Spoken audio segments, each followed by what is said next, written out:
ఈ మధ్య ఒక విషయం చాలా ఎక్కువగా కనిపిస్తోంది.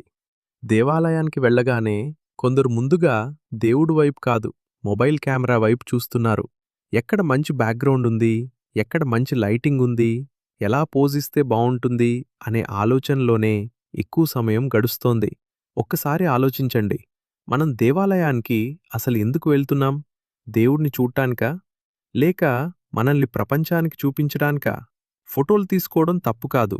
కానీ భక్తి కంటే ఫోటో ముఖ్యమైపోతే మనం వచ్చిన అసలు ఉద్దేశాన్ని మర్చిపోయినట్టే. దేవాలయంలోకి అడుగుపెట్టినప్పుడు మన మనసు ప్రశాంతంగా ఉండాలి. మన ధ్యాస దేవునిపై మాత్రమే ఉండాలి. మీ ఫోన్ సైలెంట్లో ఉండాలి. కానీ మీ మనసు మాత్రం దేవుడి నామస్మరణతో నిండిపోవాలి. గర్భగుడి ముందు నిలబడి 2 నిమిషాలు కళ్ళు మూసుకుని దేవుడిని ప్రార్థిస్తే ఆ అనుభూతి మీరు ఫోటో దిగితే వస్తుందా చెప్పండి? ఆ ప్రశాంతతను ఏ కెమెరా కూడా బంధించలేదు.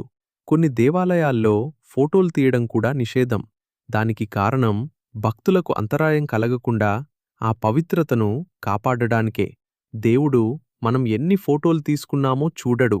ఎంత భక్తితో నమస్కరించామో చూస్తాడు. దేవాలయం ఒక టూరిస్ట్ స్పాట్ కాదు. అది దైవ సన్నిధి.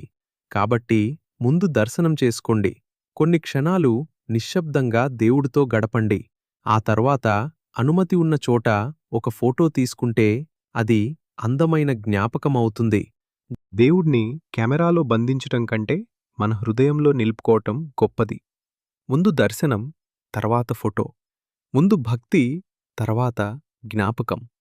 ఈ సందేశం ఫోటోలు తీసుకునేవారిని తప్పుపట్టడానికి కాదు, దేవాలయ పవిత్రతను, దర్శన విలువను గుర్తుచేయడానికే.